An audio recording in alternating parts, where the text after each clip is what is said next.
Welcome to Yes Sampat Educator.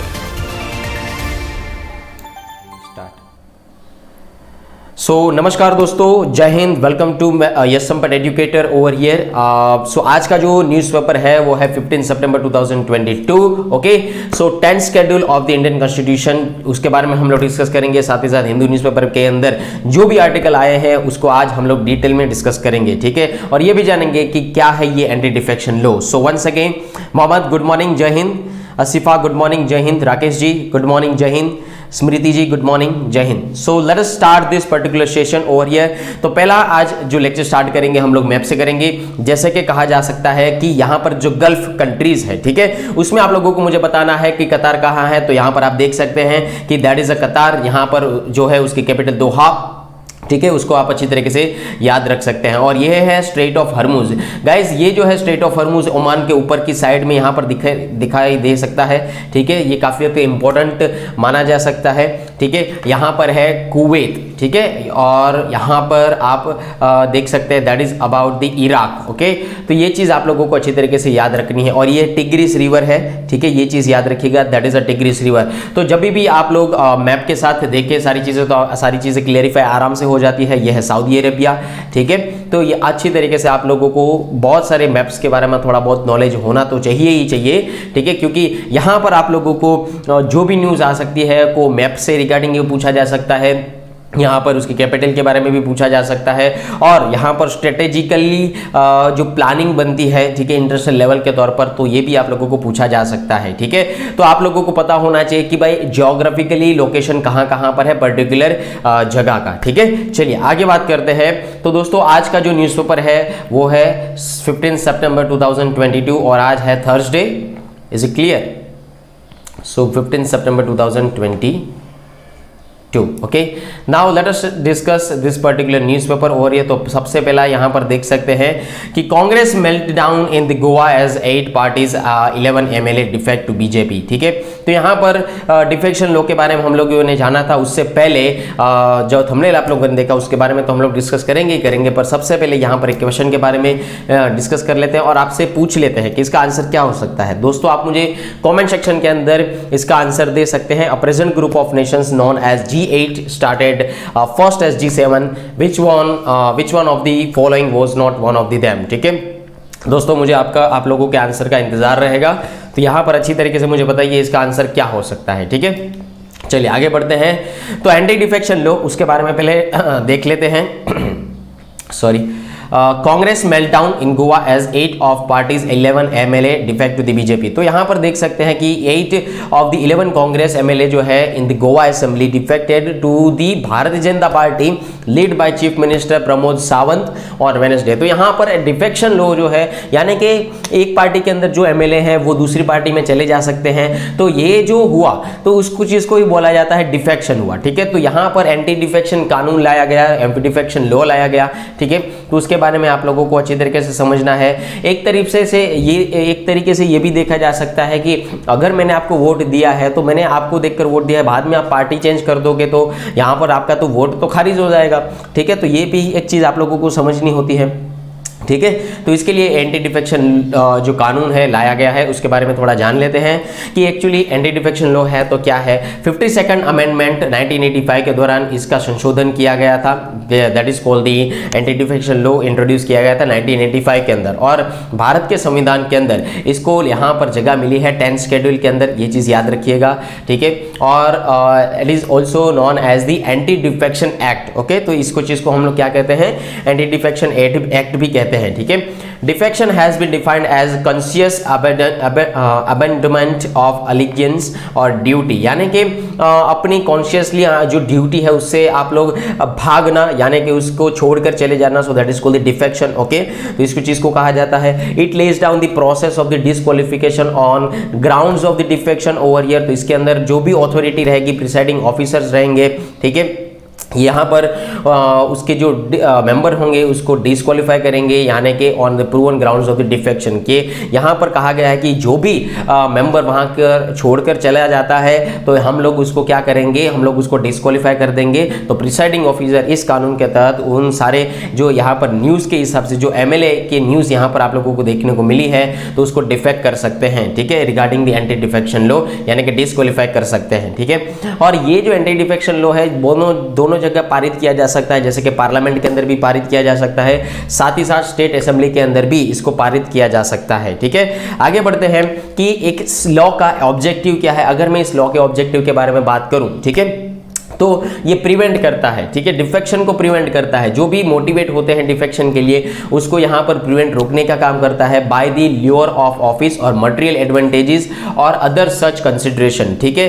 तो यहाँ पर यही एक मुख्य ऑब्जेक्टिव है इसका कि जो भी पर्सन जो है अगर वो उस पार्टी के अंदर है, बाद में छोड़ने की कोशिश करता है या जाने की कोशिश करता है, बदल करता है, तो यहाँ पर कुछ स्वार्थ होगा, कुछ मटेरियलिस्टिक एडवांटेज होगा या कुछ पोस्ट का उसको एडवांटेज होगा, ल्योर ऑफ ऑफिस का एडवांटेज होगा या कोई भी कंसिडरेशन होगा तो उसको प्रिवेंट करता है डिफेक्ट होने के लिए, ठीक है।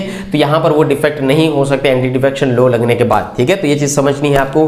It deters the legislators from the shifting their political association to gain any personal advantage. ये भी एक पॉइंट हो सकता है कि यहां पर जो लेजिस्लेचर है, ठीक है, उसको यहाँ पर पॉलिटिकल एसोसिएशन के हिसाब से जो भी पर्सनल एडवांटेज गेन हो सकता है तो उसको रोकने का काम ये एंटी डिफेक्शन लॉ करता है। साथ ही साथ यहाँ पर पार्टी सिस्टम को मेंटेन करने का काम करता है, उसकी स्टेबिलिटी को मेंटेन करने का काम करता है। और यहाँ पर जो गवर्नमेंट को टॉपलिंग थ्रेट मिलते हैं, टॉपलिंग थ्रेट यानी कि हम लोग ये कर देंगे वो कर देंगे और सरकार आपकी गिरा देंगे, तो इस तरीके की जो धमकियां मिलती है, ठीक है, उसको रोकने का काम कौन करता है, एंटी डिफेक्शन लॉ करता है, ठीक है। साथ ही साथ यहाँ पर ये पार्टी के डिसिप्लिन को प्रमोट करता है और लेजिस्लेचर के फेवर में ये सारी की सारी बातचीत करता है और पार्टी के विप में ये सारी की सारी बातचीत करता है। So that is called the anti defection law. ये उसके ऑब्जेक्टिव्स है, ठीक है। अगर कोई भी पॉलिटिकल पार्टी एक दूसरे में मर्ज होती है विदाउट डिस्क्वालिफिकेशन ऑफ मेंबर्स, तो यहाँ पर भी एंटी डिफेक्शन लॉ है उसको परमिट करने का काम करता है, ठीक है। So it permits the merger of political parties without disqualification of members, ठीक है। यहाँ पर अगर पॉलिटिकल पार्टीज मर्ज हो सकती है पर विदाउट डिस्क्वालिफिकेशन ऑफ मेंबर, यानी कि उसको डिस्क्वालीफाई नहीं किया जाएगा पर एंटी डिफेक्शन लॉ होगा, तो यहाँ पर पॉलिटिकल पार्टियां जो है मर्ज हो सकती है परमिट के हिसाब से, ठीक है। और साथ ही साथ यहाँ पर डेमोक्रेसी जो है, ठीक है, यानी कि लोकशाही है, तो लोकशाही संस्था जिसको हम लोग कहते हैं इंस्टीट्यूशन ऑफ डेमोक्रेसी, उसको स्ट्रेंथिंग बनाता है, स्ट्रेंथ प्रोवाइड करता है।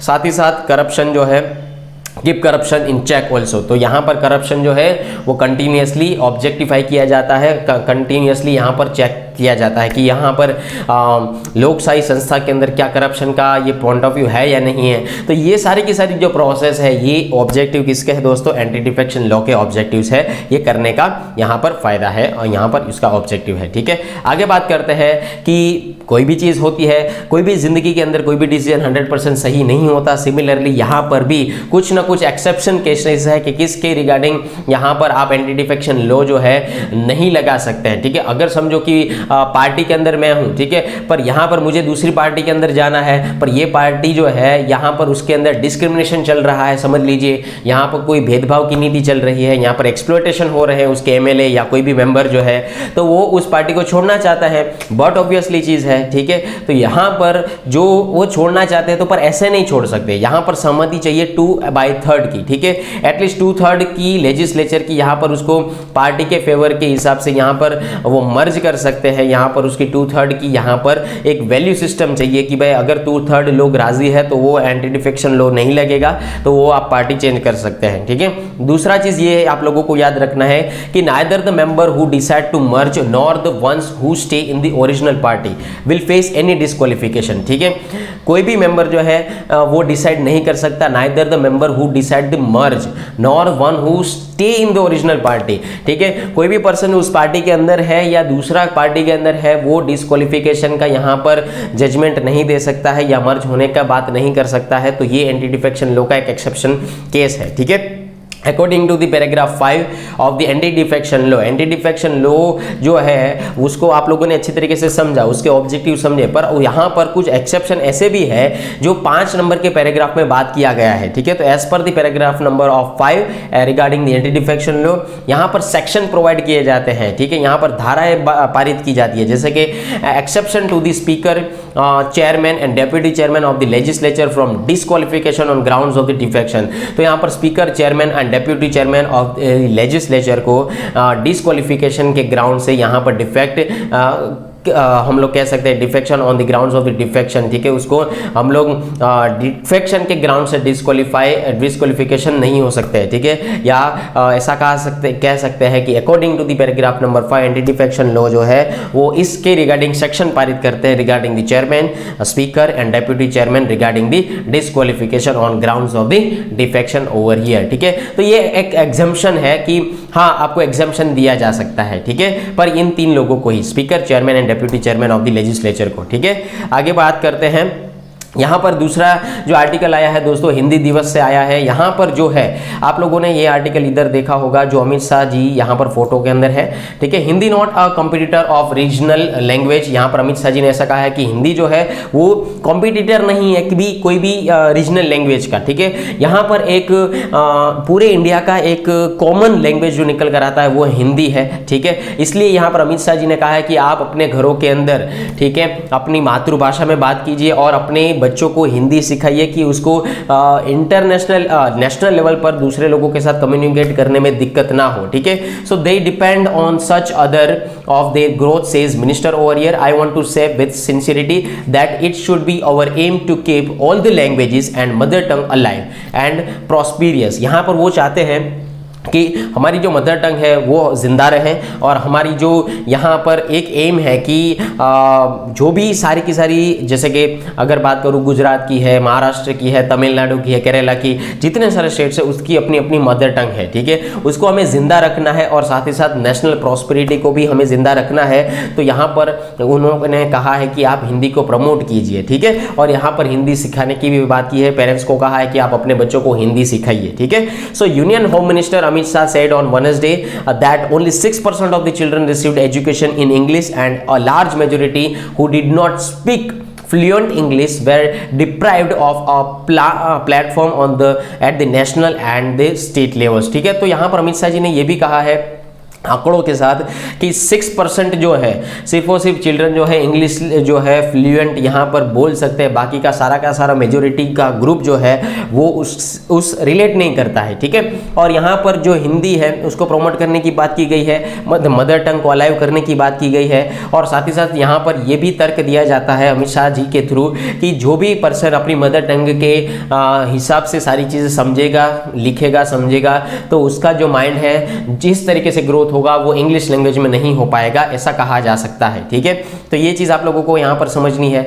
Centre to push Hindi use in offices, banks and abroad, ठीक है। तो यहाँ पर कहा गया है सेंटर के थ्रू कि सेंटर ने ऐसा कहा है कि ऑफिसेज के अंदर, बैंक के अंदर यहाँ पर क्या होगा, हिंदी का यूज किया जा सकता है, सारी की सारी चीजें हिंदी में आ सकती है, ठीक है। So the ministry of home affairs has written to external affairs minister to promote the use of Hindi for official work in banks, public sector undertakings, embassies and other government offices located in the foreign countries, ठीक है। तो जो भी हमारी embassies है, जो भी हमारी बैंक्स हैं, जो भी हमारी ऑफिस है, उसके अंदर हिंदी का यूज किया जाएगा और उसके प्रमोशन की यहाँ पर बात की जा रही है, ठीक है। तो सबसे पहले यहाँ पर देख लेते हैं कि नेशनल हिंदी डे जो हम लोगों ने मनाया था 14 सितंबर 1949 को, और हर साल 14 सितंबर को ये नेशनल हिंदी दिवस के तौर पर मनाया जाता है, यानी कि नेशनल हिंदी डे के तौर पर मनाया जाता है। हिंदी को अगर मैं बात करूं तो वो देवनागरी स्क्रिप्ट में लिखी गई थी और इसको ऑफिशियल लैंग्वेज डिक्लेयर किया गया है। तो हमारी दोस्तों ऑफिशियल लैंग्वेज है Hindi and English as per article number 343, ये चीज याद रखिएगा, यहाँ पर लिखा हुआ है, ठीक है। सो यहाँ पर आप देख सकते हैं ऑफिशियल लैंग्वेज जो हमारी है वो है हिंदी एंड इंग्लिश, ठीक है। फिर से रिपीट करता हूँ, Hindi English our official language as per article number 343 of the Indian constitution, okay. पर क्या मुझे ये चीज आप बता सकते हैं कि हमारी नेशनल लैंग्वेज कौन सी है, ठीक है। तो आप मुझे कमेंट सेक्शन में बताइए, मैं आपके कमेंट का इंतजार कर रहा हूं, ठीक है, ओके। काका केलकर मिथिली शरहान गुप्ता, हजारी प्रसाद द्विवेदी, सेठ Govinddas made important contribution to make Hindi as the official language. Hindi is also an 8th schedule of this particular language. तो आपको दोस्तों पता होगा कि 22 तरीके की जो भाषाएं हैं भारत के संविधान के अंदर 8th शेड्यूल के अंदर लागू की गई है और उसके अंदर उसका समावेश किया गया है, ठीक है। पर हिंदी जो है उसको भी 8th शेड्यूल के अंदर यहाँ पर उसका समावेश किया गया है, ये चीज़ आप लोगों को यहाँ पर समझनी होगी। आर्टिकल नंबर 351 के अगर मैं बात करूं तो that is said that it pertain that directive for development of Hindi language. तो यहाँ पर आर्टिकल नंबर 351 ये कहता है और उसके हिंदी लैंग्वेज के डेवलपमेंट के डायरेक्शन के बारे में बातचीत करता है आर्टिकल नंबर 351, ठीक है। आई होप सो आप लोग अच्छी तरीके से सारी चीज़ें समझ रहे हैं। यहाँ पर आप आराम से नोट्स बना सकते हैं, यहाँ पर स्क्रीनशॉट ले सकते हैं और कभी कभार आप लोगों को कुछ नोट्स बनाने हैं तो वीडियो पॉज कर आप आराम से सुन भी सकते हैं और आराम से आप नोट्स भी बना सकते हैं, ठीक है। तो हमारा यहाँ पर हमारी जो टीम है उसका यही विजन रहेगा कि आप आराम से घर बैठकर अपनी पढ़ाई कीजिए। यहाँ पर आपको सारी चीज़ें अवेलेबल की जा सकती है और if you have any kind of the doubt so यहाँ पर गूगल फॉर्म अवेलेबल है डिस्क्रिप्शन के अंदर, आप अपनी क्वेरी डाल सकते हैं, आप हमें इंक्वायर कर सकते हैं और साथ ही साथ कुछ भी अगर आपको डाउट रहा तो आप हमें पूछ सकते हैं कमेंट सेक्शन के थ्रू। अदरवाइज यहाँ पर नंबर में मेंशन कर देता हूँ, सो 9773230619 के ऊपर आप कांटेक्ट कर सकते हैं, मैसेज कर सकते हैं, व्हाट्सअप कर सकते हैं और आप अपनी क्वेरी पूछ सकते हैं और कोई भी इंक्वायरी रहेगी तो आप हमें कांटेक्ट कर सकते हैं, ठीक है। Now let us discuss about the next one कि गवर्नमेंट के क्या क्या इनिशिएटिव है कि उसने हिंदी प्रमोट किया हुआ है। तो यहाँ पर गवर्नमेंट के इनिशिएटिव के बारे में अगर मैं बात करूँ तो सेंट्रल हिंदी डायरेक्टोरेट एस्टेब्लिश किया गया 1960 के दौरान, जो मिनिस्ट्री ऑफ एजुकेशन के अधीन काम करता है। दूसरा ICCR Indian council for cultural relations को एस्टैब्लिश किया गया है कि हिंदी चेयर के तौर पर, जो फॉरेन यूनिवर्सिटी में साथ साथ इंस्टीट्यूशन अब्रॉड के अंदर भी ये काम करता है। उसके बाद लीला राज्यसभा, ठीक है, जो कहा जाता Lila stands for what, learn Indian languages through artificial intelligence, ठीक है। So that stands for the Lila Rajya Sabha. तो यहाँ पर इंडियन लैंग्वेजेस को आर्टिफिशियल इंटेलिजेंस के थ्रू लर्न करने का यहाँ प्रोग्राम बिल्डअप किया गया, मल्टीमीडिया बेस्ड प्रोग्राम बिल्डअप किया गया है, जो एप्लीकेशन के थ्रू आप आराम से भारत की कोई भी लैंग्वेज सीख सकते हैं, ठीक है। ई सरल हिंदी वाक्य कोश बनाया गया, ई महा शब्दकोश मोबाइल एप्लीकेशन बनाया गया कि कोई भी पर्सन जो है यहाँ पर हिंदी लैंग्वेज सीख सकता है। एप्लीकेशन डाउनलोड करो, हिंदी सीखो और यही उसका एम है, ठीक है। और aim to harness information and technology for the growth of the Hindi के ग्रोथ के लिए ये सारे के सारे डिजिटल पोर्टल लॉन्च किए गए हैं, ठीक है। राज्यसभा गौरव पुरस्कार और राज्यसभा राजभाषा, यहाँ पर भी मैंने थोड़ा गलत बोल दिया है, राज्यसभा नहीं है, राजभाषा है, ठीक है। सो लीला राजभाषा, ओके। राजभाषा गौरव पुरस्कार एंड राजभाषा कीर्ति पुरस्कार ये कंट्रीब्यूट किया जाता है हिंदी को, ठीक है। तो यहाँ पर ये जैसे कि सरस्वती सम्मान था, ठीक है, तो ये इस तरह के बाल पुरस्कार था। तो सिमिलरली यहाँ पर राजभाषा गौरव पुरस्कार और राजभाषा कीर्ति पुरस्कार दिया जाता है, हिंदी को कंट्रीब्यूट किया जाता है, ठीक है। तो ये सारी चीज़ें आप लोगों को यहाँ पर समझनी है। ये सारे के सारे गवर्नमेंट के इनिशिएटिव है जो हिंदी लैंग्वेज को प्रमोट करते हैं, ठीक है। आगे बात करते हैं कि हिंदी लैंग्वेज का ओरिजिन एक्चुअली है तो है क्या, कहाँ से वो निकल कर आया, ठीक है। तो पर्शियन वर्ड है हिंद, ठीक है। हिंदी जो है वो एक पर्शियन नेम से निकल कर आया है जिसका नाम है, जिसका वर्ड है हिंद। और हिंद का मतलब यही होता है land of the Indus river. Sindhu घाटी की सभ्यता जब हम लोगों ने पढ़ी थी तभी मैंने कहा था, सिंधु रिवर के बारे में कहा था, सिंधु नदी के बारे में कहा था। सो दैट इज इंडस रिवर। तो हिंद का मतलब ही होता है कि लैंड ऑफ इंडस रिवर, ठीक है। यहाँ पर सिंधु नदी की जगह, सिंधु लगी की जमीन, तो इसके उसको कहा जाता है, उसका मतलब यही होता है हिंद का। टर्किश इंडिविडर आए 11वीं सेंचुरी के अंदर, बाद में उन्होंने अपनी जो रीजन लैंग्वेज को कंसिडरेशन में लाया, उसको कहा हिंदी, और that is called the language of land of the Indus river, ठीक है। तो उसके बाद यहाँ पर बनी कि language of land of the Indus river. तो ये चीज़ आप लोगों को याद रखनी है। मॉडर्न देवनागरी स्क्रिप्ट के हिसाब से अगर मैं कहूँ तो ये एग्जिस्टेंस में आई थी 11वीं सेंचुरी के अंदर में, ठीक है। 11वीं सेंचुरी के दौरान ये लैंग्वेज जो है काफ़ी हद तक सामने आई थी। यहाँ पर बहुत सारे जो कंट्रीज है जो इंडिया के बाहर के हैं, इंडिया के बाहर के लोग जो रहते हैं ये हिंदी लैंग्वेज को प्रमोट भी करते हैं, हिंदी लैंग्वेज को बोलते भी है, ठीक है। 5th मोस्ट स्पोकन लैंग्वेजेस के अंदर हिंदी लैंग्वेजेस का नाम आता है। जो पूरे विश्व के अंदर जो सबसे 5 भाषाएं बोली जाती है उसके अंदर हिंदी लैंग्वेज का नाम आता है, ठीक है। ये चीज़ याद रखिएगा। कौन कौन से कंट्री जो है हिंदी लैंग्वेज को फॉलो करते हैं या बोलते हैं, तो है पाकिस्तान हमारा, पड़ोसी मुल्क Nepal, Bangladesh, USA, UK, Germany, New Zealand, United Arab Emirates, Uganda, Guyana, Suriname and Trinidad, Mauritius and South Africa. ये सारे लोग हिंदी को जानते हैं, हिंदी बोलते हैं और हिंदी स्पीकिंग कंट्री के अंदर इन लोगों का नाम आता है। ठीक है, ये चीज़ आप लोगों को यहाँ पर समझनी है। आगे बात करते हैं, एक आर्टिकल आया है दोस्तों, ट्राइब्स के रिगार्डिंग आर्टिकल आया है, उसको हम लोग देखते हैं। ठीक है, ट्राइबल जो एरिया है या ट्राइब्स के जो भी तबके हैं, ठीक है, जो पिछड़ गए हैं या तो ट्राइबल कम्युनिटी है, उसके ऊपर यहाँ पर आर्टिकल आया है। Let us see this kind of the particular article over here.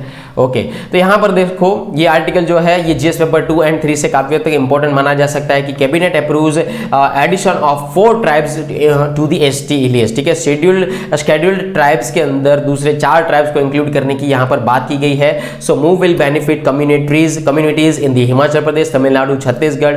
Tribal affair minister ने ऐसा यहाँ पर घोषणा की है। ठीक है, सो ट्राइबल अफेयर मिनिस्टर कौन है? Arjun Munda and sports minister है अनुराग ठाकुर। ठीक है, तो ये चीज याद रखिएगा। ट्राइबल अफेयर मिनिस्टर कौन है? Arjun Munda and sports minister जो है उनका नाम है अनुराग ठाकुर। ठीक है, so the union cabinet under the chairmanship of the prime minister Narendra Modi on Wednesday approved the addition of 4 tribes to the list of scheduled tribes ST including those from Himachal Pradesh, Tamil Nadu and Chhattisgarh also. यहाँ पर demand की गई थी कि इस community को यहाँ पर इंक्लूड किया जाए। बहुत सारे डिकेड से ये चीज पेंडिंग पड़ी थी और ट्राइबल अफेयर मिनिस्टर जिनका नाम है अर्जुन मुंडा, उन्होंने रिपोर्टर को ये सारी की सारी चीजें कही है। ठीक है, और ये चीज याद रखिएगा। यहां पर अगर मैं बात करूं तो हाथी ट्राइब जो है हिमाचल प्रदेश की हाथी ट्राइब है। उसके बाद यहां पर तमिलनाडु की जो ट्राइब है उसका नाम है नारीकोरावन एंड दूसरी ट्राइब जो है तमिलनाडु की वो है कुरीविक्करन। ओके, कुरीविक्करन हिल ट्राइब्स। और यहां पर छत्तीसगढ़ की जो ट्राइब है दोस्तों उसका नाम है बिंजियाहा। ठीक है, बिंजिया ट्राइब जिसको कहा जाता है। ठीक है, उसके बारे में हम लोग डिस्कस कर लेते हैं और ट्राइब्स के बारे में थोड़ा बहुत रिसर्च वर्क जो है वो हम लोग डिस्कस कर लेते हैं। ठीक है, so according to the 2011 census, यहाँ पर जब 2011 की जनगणना हुई थी तभी पता चला था कि शेड्यूल्ड ट्राइब के अंदर almost 105.4 million representing of 8.6% of the countries population. ठीक है, भारत देश के अंदर जो 104 मिलियन जो है वो रिप्रेजेंट करते हैं शेड्यूल्ड ट्राइब्स के अंदर, जिसके अंदर 8.6% पॉपुलेशन तो सिर्फ और सिर्फ कंट्री की शेड्यूल्ड ट्राइब्स की ही है। ठीक है, तो this particular scheduled tribes are spread throughout the country, largely in the forest area and the hilly region also। तो हिली रीजन की अगर मैं बात करूँ, तमिलनाडु के अंदर हिली रीजन है, छत्तीसगढ़ के अंदर है और आप लोगों को पता होगा कि हिमाचल प्रदेश हिली रीजन तो है ही है। ठीक है, ओके, यहाँ पर कुछ कैरेक्टरिस्टिक्स की बात करूँ कि इस कम्युनिटीज के अंदर क्या क्या कैरेक्टरिस्टिक्स है, एसेंशियल कैरेक्टरिस्टिक्स क्या क्या है। ठीक है, तो है एक तो प्रिमिटिव ट्रेड्स है, अपना जियोग्राफिकल आइसोलेशन रहते हैं कि वो देश दुनियादारी से उसको कुछ लेना देना नहीं होता, तो ये सारी की सारी चीजें हैं। उसके बाद डिस्टिंक्ट कल्चर, उसका कल्चर यहाँ पर आप फोटो देखकर ही समझ सकते हैं कि उसका पहनावा कैसा है, उसका डांस फॉर्म कैसा है, उसका रंग रूप कैसा है, उसको सजाया धजाया किस तरीके से जाता है। ठीक है, तो यहाँ पर वो अपनी जिंदगी जीते हैं तो किस तरीके से जीते हैं, तो ये सारी की सारी जो चीजें हैं यहाँ पर आप लोगों को देखने को मिल सकती है। ठीक है, आगे बात करते हैं इसके रिगार्डिंग कि sigh of contact with community at large. ठीक है, यहाँ पर बहुत सारी ऐसी इन ट्राइबल कम्युनिटी जो है कि थोड़ा बहुत देश दुनियादारी से शर्माते हैं, शाई of contact with community at large, economically backward. ठीक है, इन लोगों को पता ही नहीं है कि इकोनॉमिकल सिचुएशन जो है वो है तो है क्या। ठीक है, और साथ ही साथ यहाँ पर इकोनॉमिकली बैकवर्ड होने की वजह से ये लोग अपना जो भरण पोषण है वो अच्छी तरीके से नहीं कर सकते, बाद में डिसीज के भोग बनते हैं, माल न्यूट्रिशन के भोग बन सकते हैं।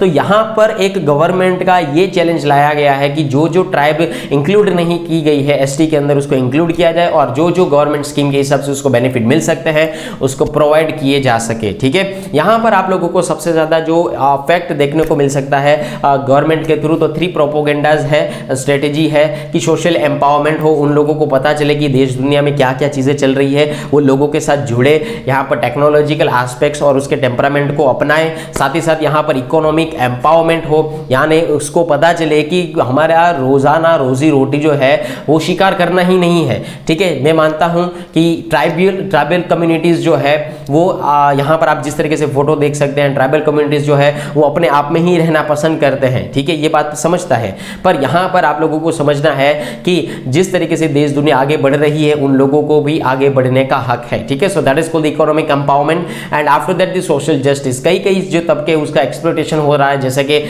ये सारे के सारे जो है नेचर के साथ कनेक्टेड होते हैं, ठीक है। नेचर के साथ ये लोग सारे के सारे कनेक्टेड होते हैं, पेड़ पौधों के साथ कनेक्टेड होते हैं, नदियों के साथ कनेक्टेड होते हैं। तो यहाँ पर जैसे कि डिफॉरेस्टेशन हो रहा है तो ये लोग भी किधर जाएंगे, जैसे कि एनिमल्स लोग डिफॉरेस्टेशन होने की वजह से कहाँ जाएंगे, ठीक है। तो ये लोगों का घर तो यही है, जंगल घर ही है, ठीक है। तो यहाँ पर भी उसको सोशल जस्टिस मिल सके उसके तौर पर यहाँ पर कहा गया है कि is at the cases of the scheduled caste and scheduled tribe. तो ये सारी चीजें यहाँ पर कही गई है, गवर्नमेंट के थ्रू इस प्रोपोगेंडा को यूज किया जाएगा एंड एम्पावरमेंट किया जाएगा, सोशल एम्पावरमेंट होगा, इकोनॉमिक एम्पावरमेंट होगा और साथ ही साथ सोशल जस्टिस भी किया जा सकता है, ठीक है।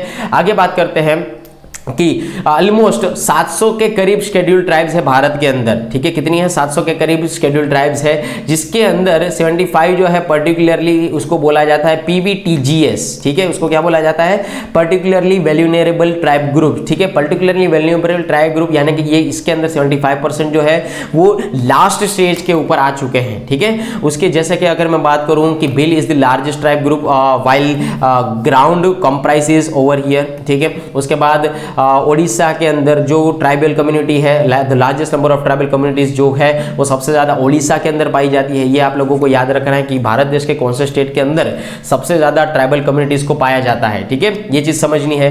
दूसरा ये चीज़ समझना है कि the largest population of STs in the Madhya Pradesh 21.1% of the total state population. ये चीज़ आप लोगों को समझनी है कि मध्य प्रदेश के अंदर जो शेड्यूल्ड ट्राइब है उसकी लार्जेस्ट पॉपुलेशन पाई जाती है, ऑलमोस्ट उसकी टोटल पॉपुलेशन से 21.1% की पॉपुलेशन तो सिर्फ और सिर्फ एसटी की है मध्य प्रदेश के अंदर, ठीक है। उसके बाद Lakshadweep, Mizoram, Nagaland, Meghalaya, Arunachal Pradesh, Dadra Nagar Haveli are the predominantly tribe states and union territories over here regarding the ST over here, ठीक है, जिसकी प्रतिशत है 60% की, ठीक है। और no tribe was identified in Haryana के अंदर कोई ट्राइब है नहीं, पंजाब के अंदर ट्राइब नहीं है, चंडीगढ़ के अंदर नहीं है, दिल्ली के अंदर नहीं है, पुडुचेरी के अंदर नहीं है। तो ये चीज़ आप लोगों को याद रखना है। तो आप लोगों को पूछा जा सकता है ट्राइब के बारे में, और स्टेटिक जी के वन लाइनर क्वेश्चन के हिसाब से क्वेश्चन बन सकता है कि which of the following state has a no tribe identification. Okay, तो हरियाणा, पंजाब, छत्तीसगढ़, चंडीगढ़, दिल्ली एंड पुडुचेरी। तो ये चीज़ आप लोगों को यहाँ पर समझनी है, जो भी ऑप्शन है डायरेक्ट टिक आउट करो, ठीक है। आगे बात करते हैं कि प्रोटेक्टिंग क्रिटिकल इकोसिस्टम, ठीक है। तो यहाँ पर जो ट्राइब्स है उसको दो तीन चीज़ों का ये दिक्कत है, चैलेंजेस कह सकते हैं, दिक्कत तो नहीं पर चैलेंजेस कह सकते हैं कि अराउंड 8% जो है वर्ल्ड डाइवर्सिटी के हिसाब से that is inhabited, okay, and protected by indigenous population, ठीक है। तो 80% के करीब जो पॉपुलेशन है वो काफ़ी हद तक क्रिटिकल इकोसिस्टम के अंदर पाई जाती है, protected by the indigenous population के थ्रू उसको कंसिडरेशन किया जा सकता है।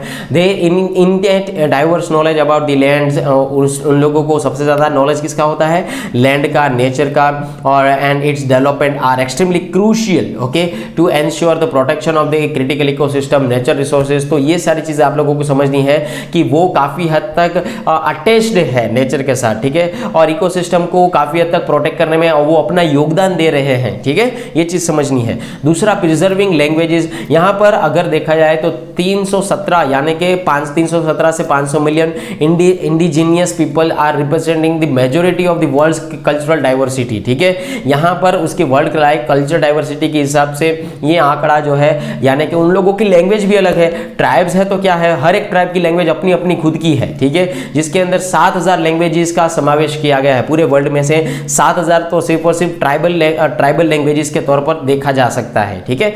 ये चीज़ एक वो लोग चैलेंज फेस कर रहे हैं कम्युनिकेशन के हिसाब से। उसके बाद कंट्रीब्यूटिंग द जीरो हंगर गोल, ठीक है। तो हम लोग उसको क्या प्रोवाइड कर देंगे, जीरो हंगर गोल, यानी कि the crops growing by indigenous people are highly adaptable, they can survive draft, altitude, flooding and any kind of the extremes of temperature. As a result this crops help create resilient farms, ठीक है। तो यहाँ पर अगर उसको motivate किया गया तो उन लोगों को नेचर का अच्छा खासा नॉलेज होने की वजह से यहाँ पर हम लोग जीरो हैंगर के तौर पर पहुँच भी सकते हैं, ठीक है। So also quinoa, moringa, oca are some of the native crops that have the ability to expand expand and diversify our food base.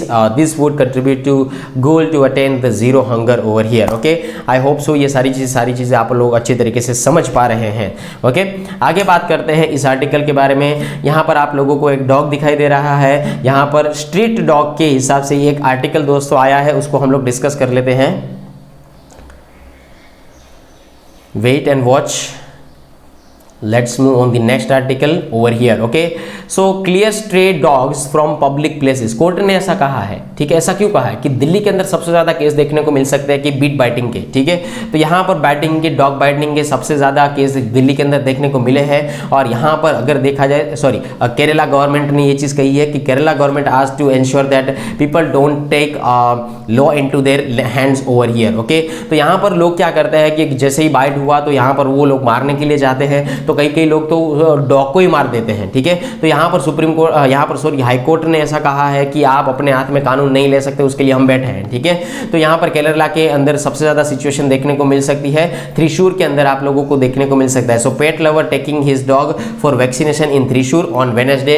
तो यहाँ पर जो भी पेट लवर है, जो वो पालना चाहते हैं, अपने घरों के अंदर डॉग रखना चाहते हैं तो वो वैक्सीनेशन लगाने के लिए जाते हैं, क्योंकि उससे एक रेबिस जो है वो फैलता है, ठीक है. उसके बारे में भी डिस्कस कर लेते हैं. पर सबसे ज़्यादा जो आपको पाया जाता है कि बाइटिंग का जो केसेस सबसे ज़्यादा केरला के अंदर पाया जाता है, दिल्ली के अंदर भी समवॉट हासिल है, ठीक है.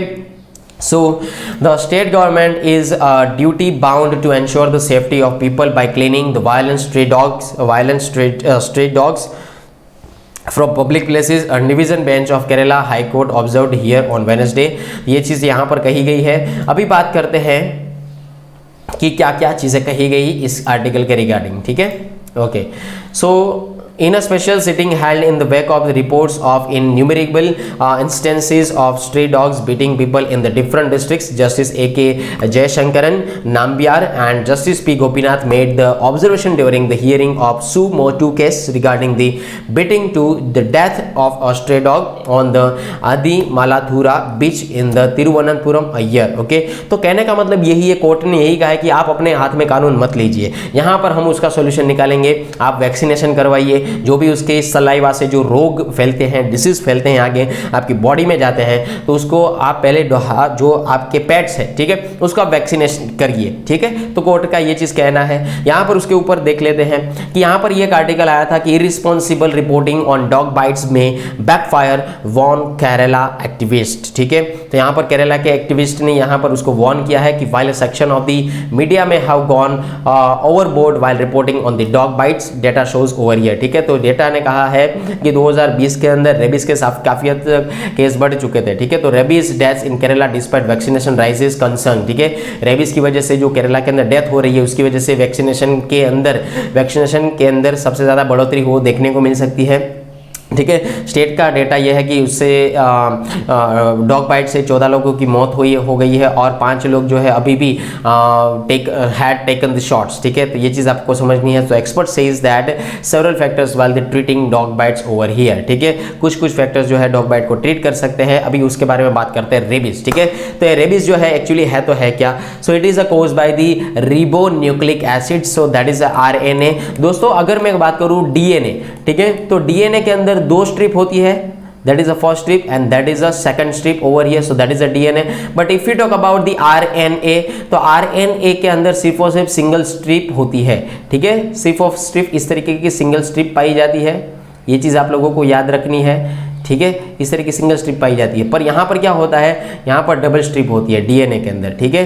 तो DNA दोस्तों हमारे अंदर होता है और RNA जो है ये रेबीज जो सलाइवा के अंदर पाया जाता है, ठीक है. डॉग के सलाइवा के अंदर पाया जाता है. इसे क्लियर. तो जब भी हम लोग RT-PCR करवाते थे, ठीक है, जो RT-PCR का यही एक टेस्ट था कि जो DNA हमारे अंदर है तो उसको उसकी जो श्रृंखला है उसको तोड़कर वो RNA में कन्वर्ट करता था और RNA ही चेक किया जाता था RT-PCR के अंदर, क्योंकि RT-PCR जो मशीन है वो सिर्फ और सिर्फ DNA सिर्फ और सिर्फ RNA को डिटेक्ट नहीं कर सकती, सिर्फ और सिर्फ RNA को ही डिटेक्ट कर सकती है. RT-PCR जो सिस्टम है सिर्फ और सिर्फ RNA को ही डिटेक्ट कर सकती है. इसके लिए हमारे DNA को पहले यहाँ पर RT-PCR के पहले उसको यहाँ पर तोड़ा जाता था, RNA किया जाता था, RNA से कन्वर्ट कर DNA से RNA कन्वर्ट कर उसको RT-PCR में डाला जाता था, ठीक है. तो ये सारी चीज़ें हैं. यहाँ पर एनिमल कौन है, रेबिड एनिमल यानी कि डॉग, कैट और मंकी, उसके सलाइवा में ये सारे के सारे RNA दिखाई देने को मिल सकते हैं और ये रिबोन्यूक्लिक एसिड की वजह से, जो एक वायरस है उसकी वजह से ये रेबीज फैलता है, ठीक है, रिबोन्यूक्लिक एसिड। ओके, ये चीज़ आप लोगों को यहाँ पर याद रखनी है। आगे बात करते हैं कि it is invariably transmitted following a bite from rabid animal that leads to deposition of this particular saliva. और वायरस एक बार उसके अंदर घुस गया तो बाद में यहाँ पर आपकी हेल्थ बिगड़ सकती है, 4 दिन के अंदर आपकी जो डेथ है हो सकती है कार्डियो रेस्पिरेटरी फेलियर के थ्रू, ठीक है, कार्डियो रेस्पिरेटरी फेलियर थ्रू यानी कि दिल के मरीज बन जाना या दिल फेल हो जाना, आपका हार्ट फेल हो जाना, ठीक है, तो ये सारी चीज़ें हो सकती है। तो 4 दिन से लेकर 2 वीक तक अगर आपने उसको क्योर नहीं किया तो ये सिचुएशन हो सकता है, ठीक है। However the time interval between the bite and occurrence of symptoms and signs of rabies, जो उसके रेबीज के सिम्टम्स देखने को मिले तो आपको तुरंत यहाँ पर डॉक्टर को संपर्क करना चाहिए। इन कॉम्बिनेशन पीरियड जो है वो 4 दिन से लेकर 2 साल के बीच में आप कभी भी आप वैक्सीनेट कर सकते हैं, ठीक है, उसके सिम्टम्स देख भांप कर। Is clear? पर जैसे ही पता चला कि डॉग बाइट हुआ है तो आपको डायरेक्ट किधर जाना है, अस्पताल जाना है, ठीक है। It is important to remove the virus from the wound as early as possible, immediately washing the wound, ठीक है। जैसे ही अगर आपको कोई भी डॉग बाइट करता है दोस्तों तो सबसे पहले उस जगह को आप क्लीन करें, पानी से क्लीन करें, तो जो भी सलाइवा होगा वो वहाँ से निकल जाएगा। और उसके बाद तुरंत शॉप से उस जगह को एंटीसेप्टिक कीजिए, एंटीसेप्टिक से उससे जो घाव है उसको थोड़ा बहुत रिड्यूस कीजिए और डायरेक्ट जो है आप वहाँ पर डॉक्टर के पास जाइए, ठीक है। ये अगर ऐसा हुआ eliminate chances of nerve infection, ठीक है। जब भी आप एंटीसेप्टिक का यूज़ करते हैं तो ऐसा चांसेस है कि आपकी नर्वस सिस्टम को उसके सलाइवा अफेक्ट नहीं करेंगे, ठीक है। तो ये चीज़ आप लोगों को यहाँ पर समझनी है। आगे बात करते हैं कि यहाँ पर मिनिस्ट्री ने हेल्थ मिनिस्ट्री ने एक डेटा यहाँ पर दिया है कि India is the hot bed of human rabies, ठीक है, हॉट बेड है ह्यूमन रेबीज का, ये चीज़ याद रखिए। Indian account for more than 1/3 of the world rabies death over here, ठीक है। विश्व के अंदर रेबीज की वजह से एक पॉपुलेशन का 1/3 पोर्शन जो है यानी कि 33.33% पॉपुलेशन गायब, ठीक है, रेबीज की वजह से। और 20,000 जो लोग हैं वो मृत्यु पाते हैं हर रोज़ मौत से मुलाकात करते हैं 20,000 लोग हर रोज़ रेबीज की वजह से, ठीक है, due to the vaccine preventable fatality. Okay, India has a population of 30 million stay dogs which cause 96% of the rabies in this particular human over here, ठीक है। तो यहाँ पर भारत देश के अंदर अगर पॉपुलेशन की बात करूँ तो 30 मिलियन स्ट्रेट डॉग्स हैं जिसके अंदर 96% रेबीज के जो है दे कोज 96% ऑफ रेबीज इन ह्यूमन, जो सक्षम है रेबीज का ट्रांसमिट करने के लिए, रेबीज वायरस का ट्रांसमिट करने के लिए 96% जो है पॉपुलेशन जो है उसकी आबादी डॉग्स ही वो रेडी है ह्यूमंस को फैलाने के लिए, ठीक है, ये चीज़ याद रखिए। उसके बाद एक नया आर्टिकल आया है उसके ऊपर डिस्कस कर लेते हैं, that is about the Ukraine over here. Okay, let us move on the next article. Wait and watch.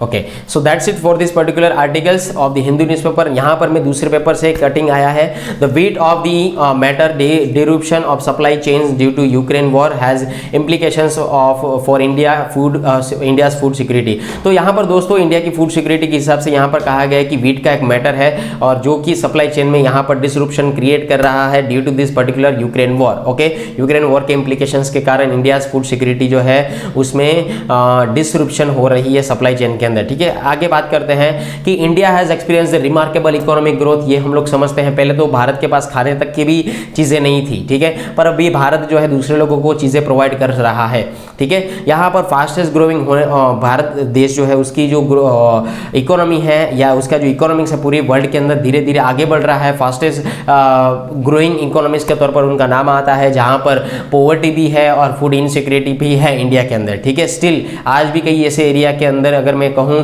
तो यहाँ पर स्पाइट ऑफ मेनी स्ट्राइड्स यहाँ पर आप ये को वर्ड देखने को मिल सकता है, ठीक है। So food is considered as a basic immunity. तो हमें फूड तो चाहिए ही चाहिए दोस्तों, जीने के लिए खाना तो चाहिए ही चाहिए, ठीक है। So essentials for the sustenance and development and growth of individual also, ठीक है। इंडिया का अगर मैं रैंकिंग की बात करूँ तो 101 रैंक आता है 116 कंट्रीज के अंदर ग्लोबल हंगर इंडेक्स 2021 के अंदर, ठीक है। तो ये चीज़ याद रखिएगा 2021 के अंदर। Is clear? So according to the food and agriculture organization the food price index has increase by the 30% over the year. Okay, तो इसके अंदर आप लोगों को ये चीज़ समझनी है। और साथ ही साथ जब भी रशिया यूक्रेन वॉर हुआ था तो यहाँ पर फूड क्राइसिस होने लगे थे कई जगह पर, और यहाँ पर भारत ने भी पब्लिक डिस्ट्रीब्यूशन सिस्टम का यूज़ कर फूड को एक जगह से दूसरी जगह पहुँचाया था, और नेशनल फूड सिक्योरिटी NFSA 2013 का यूज़ कर हम लोगों ने फूड सिक्योरिटी जो है इंडिया के अंदर वो काफ़ी हद तक जो एक चैलेंजिंग टॉपिक माना जा सकता है वो हम लोगों ने एड्रेस किया था। ठीक है, so increasing the population, climate change and global supply chain disruption, Russia Ukraine war that need to be addressed over here. ठीक है, तो यहाँ पर ये सारी चीज़ें आप लोग याद रख सकते हैं। आगे बात करूं तो फूड सिक्योरिटी के बारे में बात करें तो एक्चुअली फूड सिक्योरिटी है तो है क्या। ठीक है, so the concept of the food security is the multifaceted. Okay, यानी कि एक एसेंशियल नीड है जीने के लिए। दोस्तों हमें क्या चाहिए, हमें श्वास लेने के लिए, हमें यहाँ पर ब्रीदिंग करने के लिए क्या चाहिए, एयर चाहिए। तो हमें जीने के लिए एसेंशियल लिविंग चीज़ है जो कि है फूड। ठीक है, so but food security means something more than getting 2 square meals. ठीक है, इसका मतलब क्या हुआ कि जो भी हमें मिल रहा है उसका यहाँ पर हमें ध्यान रखना है। So means something more than getting 2 square meals. ठीक है, so that is called the food security, जहाँ पर उसके कुछ डायमेंशन जैसे कि अवेलेबिलिटी है, एक्सेसिबिलिटी है, अफोर्डेबिलिटी है। किसी भी पर्सन की जो लाइफस्टाइल अगर देखा जाए तो उसका खान पान देखिए, तो यहाँ पर जब भी उसका खान पान देखोगे तो आपको उसकी इकोनॉमिकल सिचुएशन थोड़ी बहुत समझ में आ जा सकती है, क्योंकि food is direct connected with the economy. Is it clear, particular individual economy. अगर समझ लो जो कि आपको हर रोज पनीर टिक्का चाहिए, हर रोज पनीर टिक्का बटर मसाला चाहिए, या कोई भी ऐसी चीज़ चाहिए, तो वो अफोर्ड कर सकता है जो व्यक्ति, वही चीज़ हर रोज उसको कंज्यूम करेगा। ठीक है, तो वहाँ पर जो हर रोज कंज्यूम करेगा तो ही उसका इकोनॉमिकल लेवल इतना ज़्यादा होगा ये माना जा सकता है ना। ठीक है, उसके हिसाब से तो अवेलेबिलिटी जो है उसकी it means food production with in the country. हमारा जो फूड इंपोर्ट है, हमारा जो स्टोर्ड है गवर्नमेंट ग्रेनरीज जो है उसको यहाँ पर एक्चुअलाइज किया जा सकता है। एसेसिबिलिटी जो है, एसेसिबिलिटी का मतलब क्या है कि it means food is with in the reach of every person without any discrimination. यहाँ पर कोई भी डिस्क्रिमिनेशन यानी कि भेदभाव किए बगैर फूड जो है हर एक पर्सन, हर एक कास्ट कम्युनिटी के बंदों को या हर एक पर्सन को मिल सकता है। So that is called the accessibility. Okay, affordability यानी कि इकोनॉमिकल पार्ट आ गया फिर से, कि कोई भी आराम से परचेस कर सके, अपना रोजगार चला सके, अपना रोज गुजारा चला सके।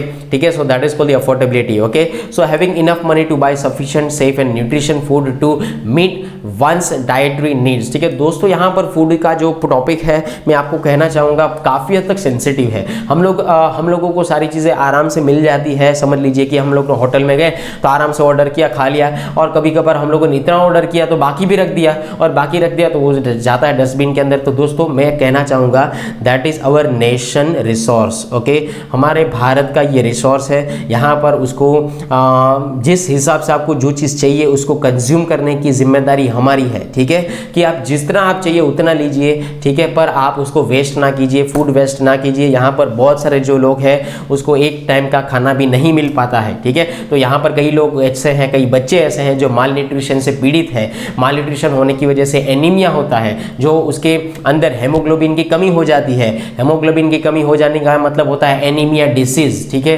तो दोस्तों आप लोग अच्छी तरीके से याद रखिए, जब भी होटल में जाए, जब भी घर में जाए, कहीं पर भी खाना खाने बैठे, कहीं पर भी कहीं पर भी आप लोग अपनी भूख शांत करने के लिए बैठे, खाना खाने के लिए बैठे, तो प्लीज़ वेस्ट मत रखिए, फूड वेस्ट ना कीजिए। ठीक है, फूड सिक्योरिटी की अगर मैं बात करूँ सो सफिशिएंट फूड इज़ अवेलेबल। यहाँ पर कहा गया है हम everyone has two means purchase, कोई भी यहाँ पर इस फूड को परचेस कर सकता है, और साथ ही साथ यहाँ पर ऐसा एक्सेसिबिलिटी का कोई भी बैरियर सामने देखने को नहीं मिलता है। ठीक है, so that is a food security over here. Now let us discuss about the की करंट सिनारियो क्या है फूड सिक्योरिटी के हिसाब से इंडिया के अंदर। So what is the current framework for India.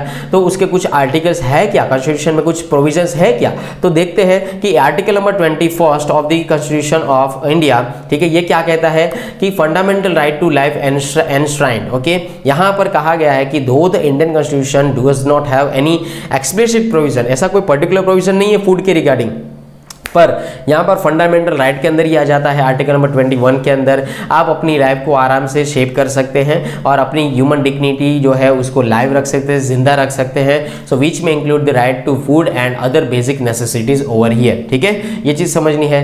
Buffer stock की अगर मैं बात करूँ तो बफर स्टॉक एक काफ़ी हद तक इंपॉर्टेंट रोल प्ले करता है। जैसे कि फूड कॉर्पोरेशन ऑफ इंडिया है, फूड कॉर्पोरेशन ऑफ इंडिया की जो रिस्पॉन्सिबिलिटी है that is a prime responsibility कि वो अपने फूड ग्रेन्स को मिनिमम सपोर्ट प्राइस के तौर पर प्रोक्योर करे, ठीक है, यहाँ पर वेयर हाउसेज में स्टोर करे और यहाँ पर डिफरेंट लोकेशंस के तौर पर उसकी सप्लाई चेन करे और गवर्नमेंट को जहाँ जहाँ रिक्वायरमेंट हो वहाँ पर स्टेट गवर्नमेंट को उसको पहुँचाए, ठीक है। So that is a particular buffer stock over here. उसके बाद अगर मैं बात करूँ तो पब्लिक डिस्ट्रीब्यूशन सिस्टम, तो दोस्तों पब्लिक डिस्ट्रीब्यूशन सिस्टम एक्चुअली है क्या, ठीक है। तो over the years public distribution system जो है ये एक कहा जा सकता है कि गवर्नमेंट का एक इंपॉर्टेंट पार्ट रहा ही है, गवर्नमेंट पॉलिसीज का एक इंपॉर्टेंट पार्ट रही है, ठीक है। So government policies are management of the food economy in this particular country over here, ठीक है। तो ये चीज़ याद रखिएगा। आई होप सो ये आर्टिकल आपको आराम से समझ में आ रहा है, ठीक है।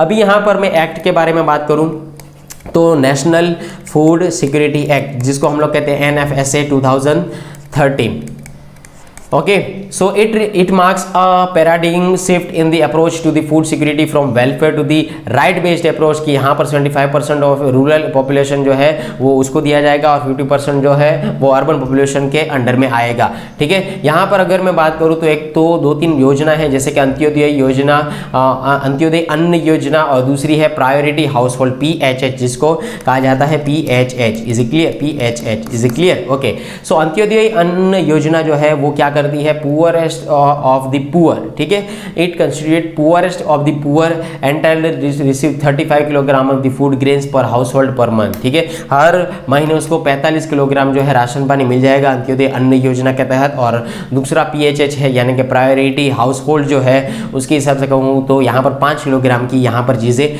दी जा सकती है, ठीक है, regarding the food grains, okay, per month. अभी बात करते हैं इसके रिगार्डिंग अर्बन फ्लड जो है उसके रिगार्डिंग दोस्तों आर्टिकल आया हुआ है, उसको एक बार देख लेते हैं।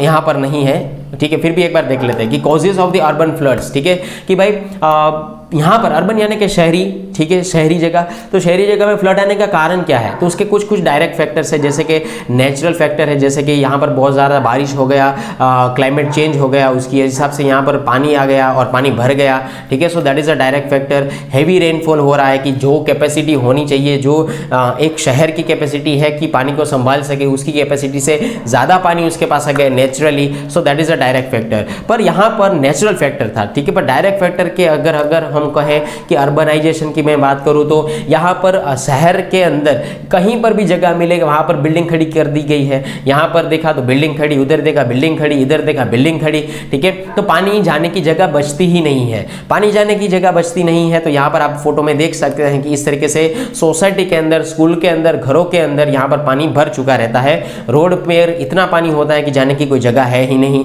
इनलेट है पर आउटलेट नहीं है, ठीक है। तो ये सारे के सारे जो है वो अर्बनाइजेशन मेन मेड फैक्टर्स है, आर्टिफिशियल फैक्टर्स है, ठीक है। अगर मैं इनडायरेक्ट फैक्टर की बात करूं तो क्या क्या है अर्बन फ्लड के अंदर कि इम्प्रॉपर एंड इनएडिक्वेट ड्रेनेज सिस्टम, के भाई शहर के अंदर, नगर के अंदर ड्रेनेज सिस्टम जो है काफ़ी हद तक इम्प्रॉपर मानी जाती है, इनएडिक्वेट है। इसकी वजह से यहाँ पर इनडायरेक्ट फैक्टर के अंदर इसको इंक्लूड किया जा सकता है।